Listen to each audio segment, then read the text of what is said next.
having 7 or 8 or something short sheets to read from. I think I can do okay. Just wanted to say that Edward started out with magazine good looks as a child. And if you see some of the photos out there, you'll see what I mean. And it's interesting because he's evolved since then. He's obviously a little bit different than those little, having those little cheeks. He's got something else now. But he's still on magazines. He's still in the magazines. This time with sweaty, grungy t-shirts as a feature for the Adirondack Trail crew. So he's still got the magazine good looks. And what I really wanted to say tonight is that Edward has been not a clone like my twin brother Andrew, but a compliment, a wonderful compliment in our family. And he's been 1/3 of the Bell Boys. So throughout our life, Edward has really defined us as well. It's not just been the 2 twins, it's been the Bell Boys. And I'm very proud to be 1/3 of that. And it's interesting because you stand us next to each other, you've all seen us today. And despite our differences, you definitely can see that Bell trait. There's something about us. And you can thank Mom actually for the very dark skin that has people questioning whether we're from Latin America or possibly Europe. I gave him the nickname of Cheech at one time when he was working for the Moses crew, picking vegetables. And I get the same.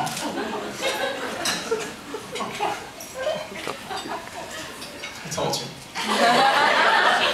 As far as Edward's personality, it's of course very lovable. And I think everybody can identify with Edward's chuckle. It's actually patented, I think. It's called the Edward chuckle. And all the Bells have it, but I think Edward does it the best because of his large stature. And when he laughs, you actually wonder if it's emitting from his person. It's like, woo! That's the best I can do, I'm sorry. And that coupled with the Cambridge mumble, where everything trails off, is something else to behold. Edward's a natural artist and a wonderful builder, and that's something I've always appreciated my brother.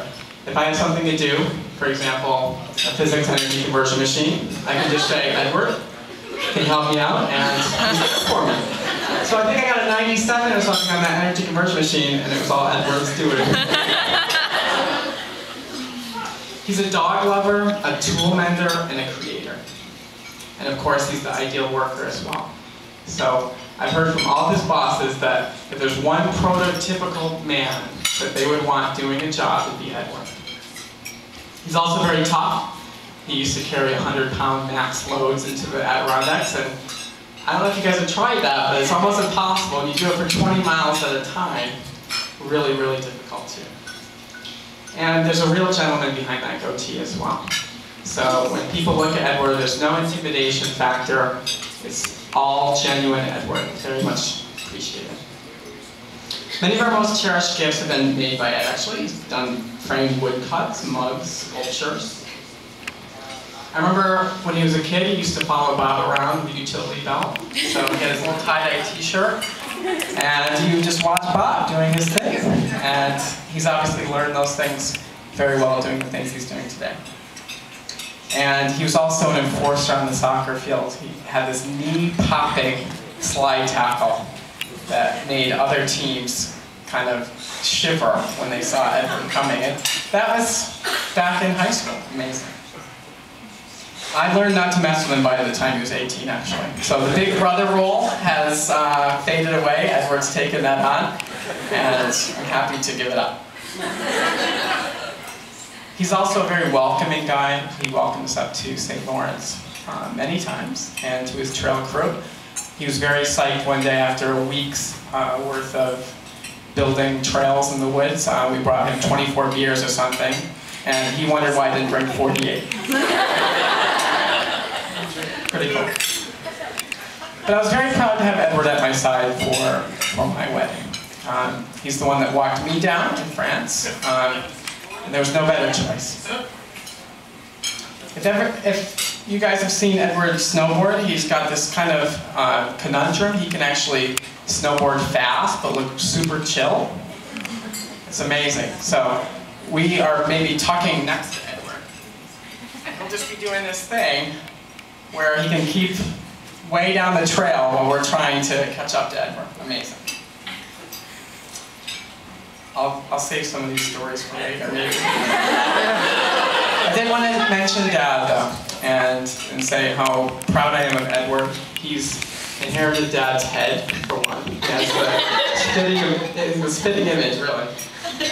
And he resembled Dad enough to have our friends call him Tedward when we were little. So it's an honor now. And of course, he connected with him as a hunter, and like Dad, Ed's a good storyteller. So have him tell you something someday, and despite the Cambridge mumble, you might understand it. And Edward, he made everybody proud by making that homebrew, the award-winning homebrew for the Bennington competition. It was great. And I remember seeing Dad's face and his smile. He was a homebrew guy himself. And Bell's brew, I hate to say, didn't quite compare to the concoction that Edward came up with. That's right.